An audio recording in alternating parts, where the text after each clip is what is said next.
Assalamualaikum warahmatullahi wabarakatuh. Teman-teman Mahisa Channel yang saya cintai, kali ini pada sesi ini kita akan melanjutkan video yang sebelumnya. Kita membahas sebuah buku karya Kiai Haji Maftuh Basbul Birri, pengasuh Pondok Pesantren Lirboyo.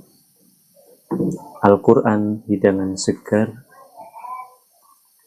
bergizi tinggi, pemberkah, penyegar, dan pembangkit umat.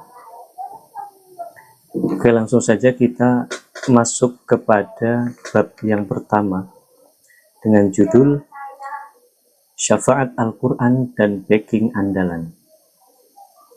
Seperti apa syafaat Al-Quran itu? Bagaimana caranya Al-Quran memberi syafaat? Bagaimana Al-Quran sebagai backing andalan kita di dunia maupun di akhirat?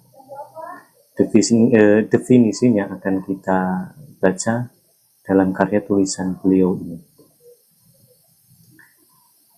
Al-Quranul Karim adalah backing andalan teristimewa yang tidak ada tandingannya baik di dunia, alam kubur maupun alam akhirat kelak bagi orang yang mempunyai Al-Quran, yakni pandai dan ahli menghayati.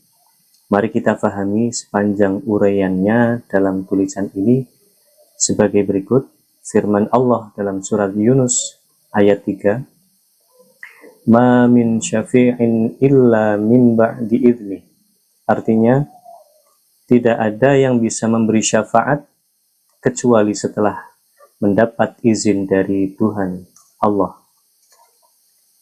Sekarang hari kiamat sudah di ambang pintu. Mari kita bersiap-siap. Di hari kiamat nanti, semua manusia tertimpa kebingungan dan keresahan yang luar biasa hingga menyusahkan dirinya. Inilah saat manusia membutuhkan perlindungan. Akan tetapi tidak ada sesuatu atau seorang pun yang bisa memberi pertolongan, karena semua itu hanyalah di tangan kekuasaan Allah, Tuhan yang Maha Kuasa. Namun ada di antaranya yang oleh Allah diberi izin untuk memberi syafaat atau pertolongan atau pembelaan, yakni menolong mengentaskan seseorang yang sedang menderita tersiksa, atau membela mengamankan atau menyelamatkan seseorang dari keresahan yang sedang diderita pada sepanjang hari kiamat itu. Yang diberi izin oleh Allah bisa memberi syafaat itu ialah bacaan Al-Quran, para nabi, para malaikat, dan para ulama yang sholihin. Rasulullah Shallallahu Alaihi Wasallam bersabda, Iqra'ul Qur'ana fa innahu ya'ti yaumal qiyamati syafi'an li ashabih. Rawahu Muslim an Abi Umamah. Artinya, bacalah Al-Quran, karena Al-Quran itu besok di hari kiamat akan datang memberi syafaat kepada para pembacanya atau orang-orang yang mempunyai Al-Quran.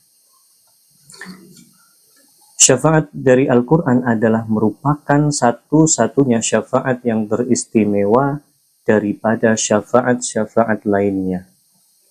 Sabda beliau Nabi Muhammad SAW, Ma min syafi'in afdola manzilatan indallahi minal qur'ani la nabiyyin wala malakin wala ghairihi.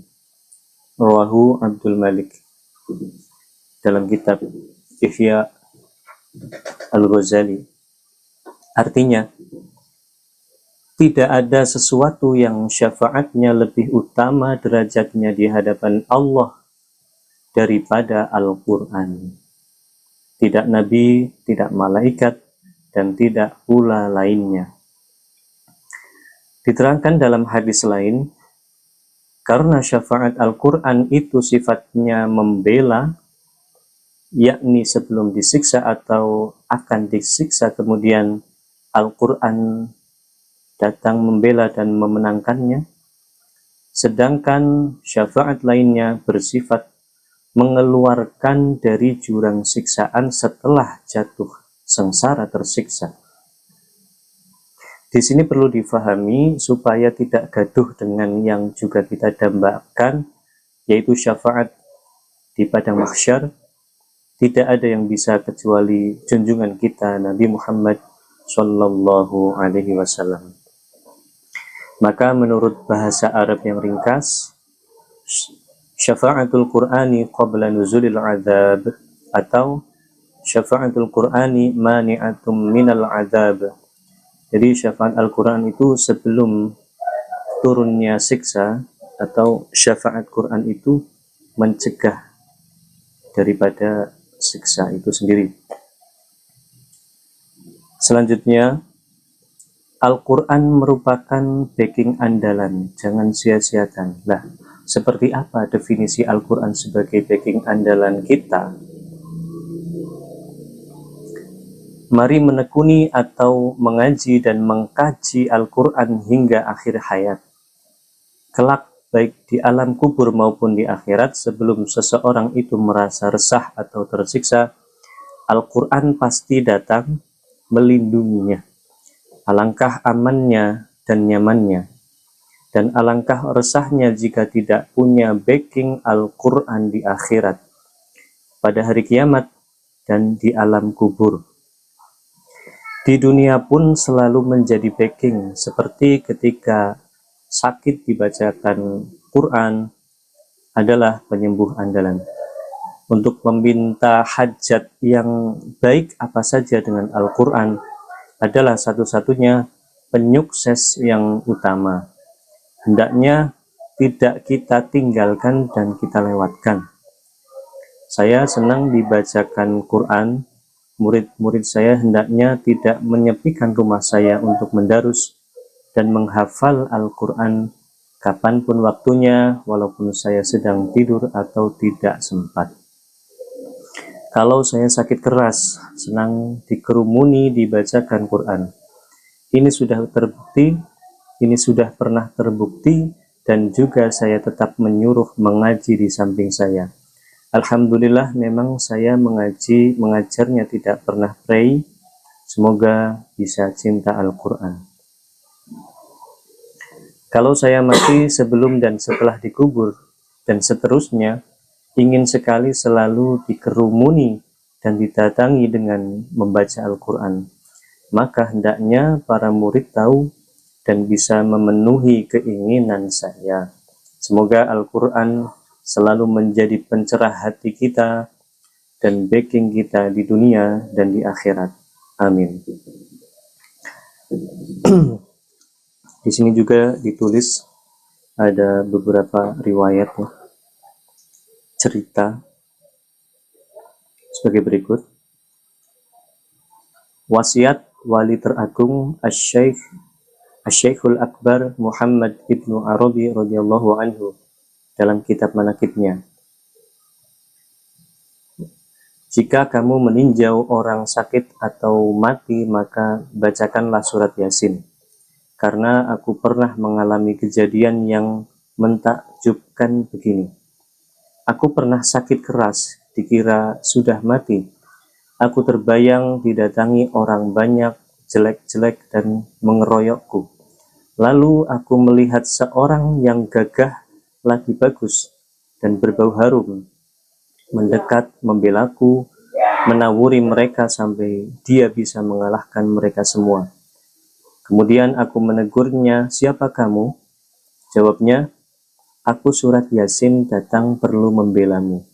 Lalu aku sadar, ternyata ayahku berada di sampingku, baru saja membacakan surat Yasin. Maka aku ceritakan kejadianku tadi itu. Setelah sembuh, lalu aku berani meriwayatkan hadis Nabi Shallallahu Alaihi Wasallam yang menyabdakan, Iqra'u surata Yasin ala mautakum, rawahu Abu Dawud. Sabda Rasulullah Shallallahu Alaihi Wasallam, Al-Qur'anu syafi'un musyafa'un, wa mahilum musaddaqun man ja'ala amamahu qadahu ilal jannah wa man ja'ala khalfahu saqahu ilan nar. Akhrajahu Ibnu Hibban wal Baihaqi an Jabir. Artinya, Al-Quran itu akan memberi syafaat dan pasti diterima syafaatnya, dan akan mengadukan kepada Tuhan dan pasti dibenarkan pengaduannya. Siapa orang yang menjadikan Al-Quran di mukanya, yakni menjadi pedomannya, maka ia atau Al-Quran akan menuntun masuk surga. Dan siapa yang menjadikan Al-Quran di belakangnya, maka ia akan menyeretnya ke neraka. Dalam riwayat lain, "Malam yashfa' lahul Qur'anu yaumal qiyamati kabbahu Allahu finnari ala wajhih. Man syafa'a lahul Qur'anu yaumal qiyamati naja." Nihayatul qaul. Artinya, barang siapa yang tidak ditolong oleh Al-Quran nanti di hari kiamat, maka Allah akan menjerumuskannya masuk api neraka. Dan siapa yang ditolong oleh Al-Quran, maka akan selamatlah ia. Dengan ini maka sahabat Ibnu Mas'ud radhiyallahu anhu bersabda, "La yus'alu ahadukum an nafsihi illal Qur'ana. Fa in kana yuhibbul Qur'ana wa yu'jibuhu fa huwa yuhibbullaha wa rasulahu sallallahu alaihi wasallam. Wa in kana yubghidullah wa in kana yubghidul Qur'ana fa huwa yubghidullaha wa rasulahu sallallahu alaihi wasallam." Dalam kitab Ihya lil Ghazali. Artinya, di hari kiamat nanti tak seorang pun di antara kamu akan diusut kecuali tentang Al-Quran. Bila cinta kepada Al-Quran dan mengagungkannya, maka berarti cinta kepada Allah dan Rasul-Nya. Sebaliknya, apabila benci terhadap Al-Quran, berarti benci kepada Allah dan Rasul-Nya.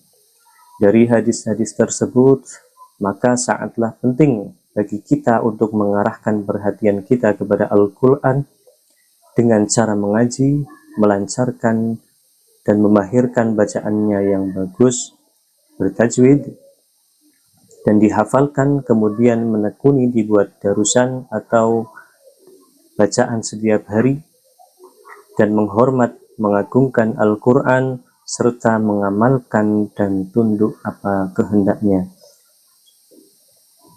supaya kita semua besok di hari kiamat dibela dan dibekingi olehnya serta dilaporkan jelek. Demikian isi dari bab yang pertama dalam buku Al-Quran Hidangan Segar karya Ki Haji Maftuh Basbal Birri, pengasuh Pondok Pesantren Dirboyo Kediri. Sekian dulu. Billahi taufiq wal hidayah. Assalamualaikum warahmatullahi wabarakatuh.